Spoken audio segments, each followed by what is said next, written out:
When I got home, I heard unfamiliar voices coming from the basement. I listened carefully and heard my husband talking to a woman. "Hey, can we be together until late tonight?" "Yeah. My wife is out until tonight, so relax. Let's enjoy our time together slowly." My husband was talking in a mushy voice. He was cheating on me without my knowing. Blood rushed to my head, and I wanted to rush in right away, but I calmed down. Even if I went now, I would only catch them in the act. I planned to make them taste hell. My name is Kate Miller. I'm currently 40 and working as an office clerk for a stationery manufacturer. I married my husband, Keith, 5 years ago, but we promised to live together as a childless couple due to our age. Since then, we've been living together happily, but lately, we've stopped seeing each other as members of the opposite sex. Before, I used to be embarrassed to show my face without makeup in front of Keith, but as the years went by, I became able to walk around without any shame. Keith, like me, got used to it, and although he used to exercise if he gained even a little weight because he didn't want to be thought of as sloppy, he eventually stopped caring about his appearance. Now, he has a beer belly and fat resting above his belt. "You've gained weight recently. Shouldn't you exercise for your health?" "Huh? Oh, yeah. I will sometime." Keith was lying on the sofa, engrossed in his cell phone. He often gave me half-hearted answers when I spoke to him. Were we both going to forget about caring for each other and grow old in this degenerate life? I wondered. Then one day, Keith suddenly became interested in fashion. On his day off, he bought a bunch of clothes and put on a fashion show in front of the mirror. He was in a good mood, even humming a tune. I thought it was strange to see Keith so happy. I was suspicious of him suddenly becoming interested in fashion, so I asked. "You used to say cheap clothes were enough. What's changed?" Noticing me, Keith answered while folding the clothes he had spread out. "Oh, I just thought I should take care of my appearance now that I'm getting older." With that, Keith took his clothes to his room. I was strangely happy that Keith had become fashionable. It reminded me of how cool Keith was before we got married. I thought I'd follow Keith's lead and buy some nice makeup to make him fall in love with me again.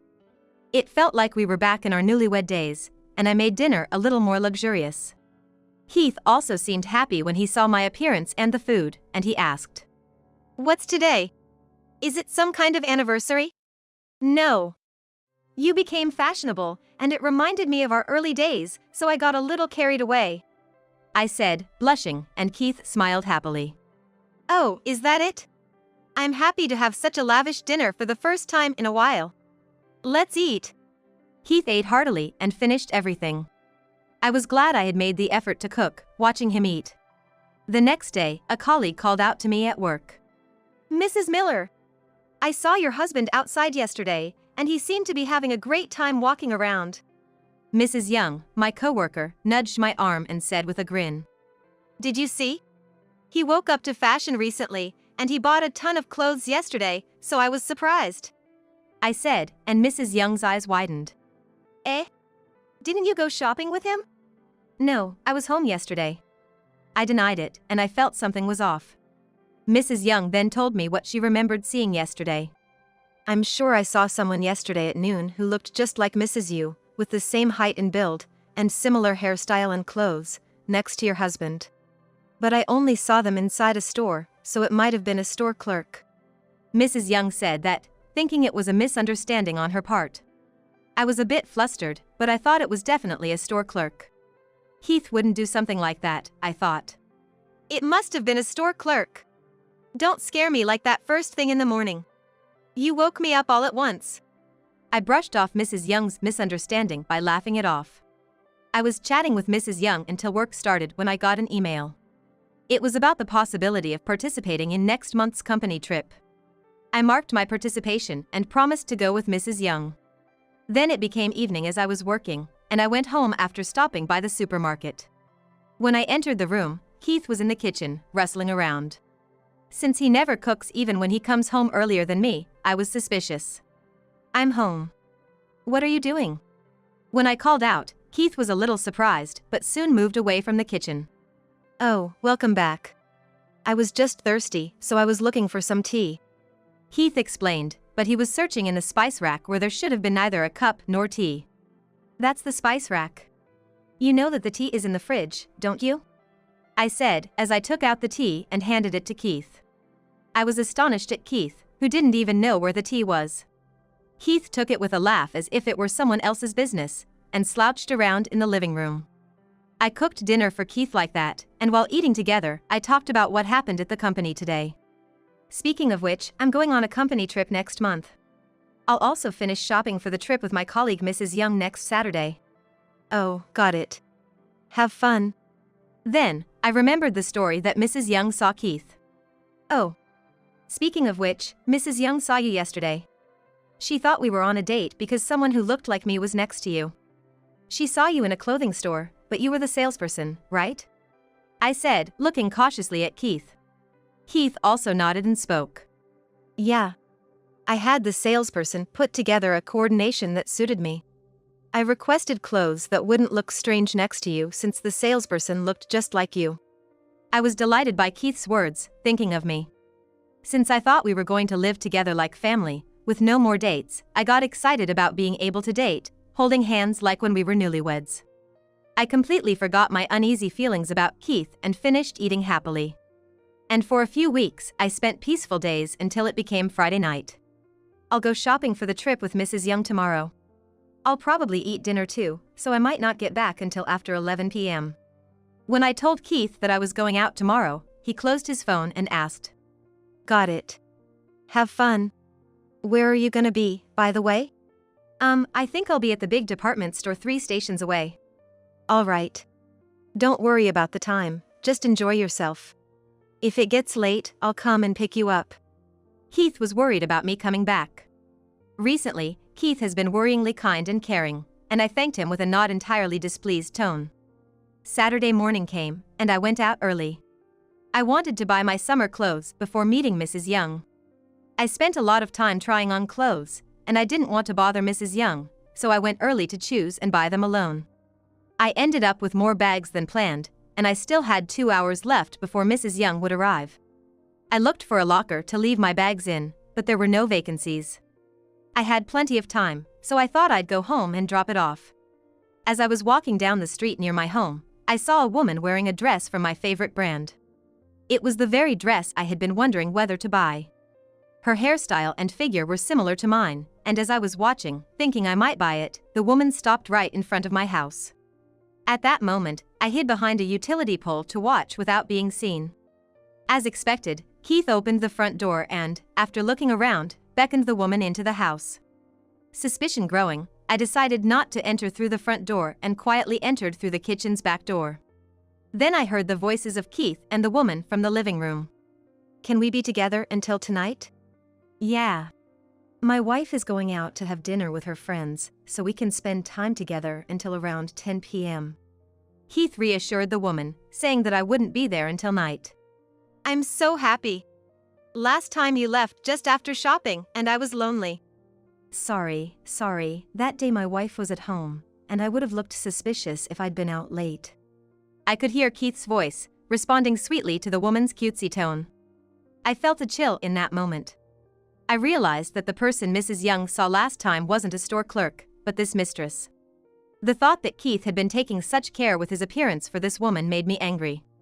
Hey, did you look for the spices? If you didn't, I can't make a delicious meal, you know? I looked for them last time. I'll show you while I still remember. With that, their voices grew closer and closer. I was supposed to leave the clothes and leave, but I feared being discovered and instead went out with the bags. I managed to leave the house just in time, without making a sound. I put the bags in the outdoor shed and left the house in frustration, feeling like crying. As I walked, I wondered how long Keith had been cheating. Thinking that all the efforts Keith had made for me recently were actually for that woman made me furious. Feeling irritated, I met up with Mrs. Young. Even while shopping, I couldn't help but wonder when the two of them had started cheating, and who the mistress was. Determined to make him confess, I came up with a plan. After dinner with Mrs. Young, I returned home around 10 p.m. He was lounging around the house as if nothing had happened. Welcome back. Did you have fun?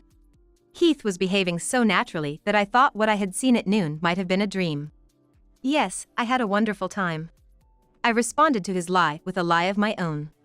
I wouldn't be satisfied unless I trapped him in a way that he couldn't talk his way out of. I thought so, and kept Keith in the dark until my plan was perfect. Of course, during that time, I diligently collected evidence like photographs and recorded phone calls. 3 weeks went by, and I was looking forward to the company trip this weekend. By the way, isn't the company trip coming up soon? When does it start and end? Keith asked with a worried look in his eyes, but I knew he was probably planning to bring that woman over. I answered with a look of concern. It's from Friday morning until Sunday night. Keith, can you manage to cook and all? You might want to order takeout. Yeah. I'll try not to make a mess. I'll miss you, but enjoy your time with your colleagues. I'm sure that at that moment, Keith was secretly celebrating the opportunity to spend time with his mistress. I hoped he would keep playing into my hands without suspecting anything. And then Friday came, and it was the day of the company trip. I was planning to leave the house at 10 a.m., and Keith was leaving for work at 8 a.m., so I would leave later. I took advantage of that time to carry out my plan. After Keith left, I immediately opened his room. I intentionally spilled perfume, filling the room with the scent. Then, I quickly sent Keith an email, telling him that I'd accidentally spilled perfume while cleaning his room, and asking him to sleep in the basement from today until Sunday. Keith's room had an inside lock, but the basement had an outside lock. I had utilized the mechanism of the locks. Since I received a reply from Keith agreeing to use the basement, everything seemed to be going according to plan. I looked at Keith's email and then headed straight for the company trip. During the trip, I couldn't relax. My mind was consumed with thoughts of Keith and his mistress, and I found it hard to enjoy myself. Hey, Mrs. Miller. You look pale and you're sweating a lot. I'll tell the boss, why don't you take a break? Mrs. Young, who had been walking with me, looked quite concerned about my condition. I'm sorry, even though I promised to walk with you. I feel sick, so I'm going to leave early. Don't worry about it. The boss was walking over there, so I'll go get him. Mrs. Young ran to the boss and called him over. When the boss saw my condition, he was very concerned and asked if I was feeling unwell. Go back to the hotel or have your husband come and pick you up. He told me. If Keith came to pick me up, our planned scheme would fail, so I decided to return to the hotel and leave early in the morning. Keith would never think I'd come back on Saturday morning when I said I'd return on Sunday night. I was so excited to imagine Keith's panic-stricken look. When morning came, I apologized to Mrs. Young and my boss and decided to head home early. I took connecting trains and arrived at my nearest station at 9 in the morning. Hoping that Keith and his mistress were still fast asleep, I hurried home. The moment I opened the key to my house, I was sweating so much that it didn't feel like I was opening my own door. With a tension that made me feel like I couldn't make a sound, my heartbeat kept rising. Just when I was going to go to the basement and quietly lock the door, I heard a voice. Keith, wake up. It's already 9 in the morning. I'm hungry, let's eat breakfast. The mistress had woken up. I was so surprised at the voice that I slipped the luggage I was holding and made a loud noise. I was sweating and panicking, but I decided to change my plan instantly. I'm home. I loudly announced my arrival to Keith. The two were silent and still. They probably didn't expect me to come back, and they must be panicking. After that, I continued to walk around the living room, making loud noises, and putting away the luggage from the trip. The two were probably stuck in a situation where they couldn't get out. Then I said loudly, Huh? Is Keith out? I pretended to look for Keith. Oh. He might be sleeping in the basement. I said it loudly and slowly approached the basement. I heard a small noise from the basement as if they were desperately looking for a hiding place, and I couldn't help but chuckle. Then I flung the basement door open. Huh? He's not here. Maybe he went out, I said and sharply closed the basement door. At the same time, I casually locked it. The two probably haven't realized the seriousness of being locked in, feeling relieved that they've managed to hide safely. I turned on the TV and listened with the volume up a bit. The weather forecaster reported that today was going to be a hot and humid summer day. I turned on the air conditioner in the living room and enjoyed myself in the cool room. On the other hand, the basement was almost like a storeroom, with no air conditioner or fan. I smiled smugly, wondering how long they could endure. An hour passed. Keith and the woman were still holding on, waiting for me to go somewhere. I looked out the window. The sun was shining, and it was a scorching heat. I vowed not to go outside, so as not to give Keith a chance. As I comfortably watched TV and ate snacks, another hour passed. Then, as if they had reached their limit, I heard Keith's voice. "Hey! Open up!" I sighed and headed to the basement. When I opened the key, a stuffy air flowed from the basement. "It's hot, give me water." Keith went to the living room, sweating and looking exhausted. I peeked into the basement, but the woman was not there, apparently still hiding. Keith drained the water and started yelling at me. "You said I could use the basement. Why did you lock it?" Keith showered me with curses. I apologized sincerely but said a little word to shake Keith. "I'm sorry. But when I checked the room, nobody was there." "Where were you, Keith?" Keith couldn't possibly admit that he was hiding in the closet with a woman, so he blabbered on, raising his voice to cover it up. "So, what does it matter? It's hot, it's hot." With that, Keith took a bottle of water in hand and went back down to the basement. I figured he must have gone to give the water to the woman hiding there. 5 minutes later, Keith still hadn't returned and commanded me as follows. "I feel like I'm gonna faint from the heat. Go buy some ice cream right now." Keith spoke to me condescendingly, pointing his finger. "There's ice cream in the fridge, you know." I saw right through Keith's naive strategy. I had anticipated what Keith was likely to say, and I was prepared. "Today, let's have pancakes." "Yes, pancakes." "You don't have the ingredients, do you?" "Go to the supermarket and buy them right now." "Oh, coincidentally, I was planning to make pancakes today. I have all the ingredients, so there's no need to go shopping today." Keith was trying in some way to get me out of the house. I was desperate not to laugh at Keith as he thought frantically. I finally decided to take drastic action, fearing that if he said anything more, it would be something I hadn't anticipated. "The smell of perfume must have already disappeared from your room, and you don't need to use the basement. Shall we clean the basement?" As I tried to go to the basement, Keith stopped me in a panic. "I'll clean it, so it's okay." "You've never cleaned anything before, have you?" Even though I said that, Keith was desperate to stop me. "I feel like cleaning. Leave it to me." He forcibly took the cleaning tools, so I stared at him and said, "Then clean your own room instead of the basement. You've never even cleaned your own room before. Start with that, not the basement." Keith was momentarily taken aback by the irrefutable words. I took advantage of the opportunity, hurriedly went down to the basement, and opened the door. The woman was sitting in the middle of the basement room, perhaps because the closet was too hot. The moment our eyes met, her face turned pale. "Who are you?" Of course, I knew she was his mistress, but I pretended not to know. Keith and the woman thought it was their chance, so they lied. "This lady is my boss at work.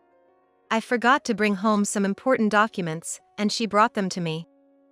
Yes, that's right. I'm Keith's boss. I'm here to help." Keith thought he had cleverly lied his way out of the situation. The woman also clumsily tried to stick to the lie, desperate to maintain the story. It was too sloppy, and I almost laughed. "Really? Your boss comes to deliver them on a weekend morning? Normally, wouldn't you go and pick them up?" I said that, and Keith started to sweat. Furthermore, I confronted Keith.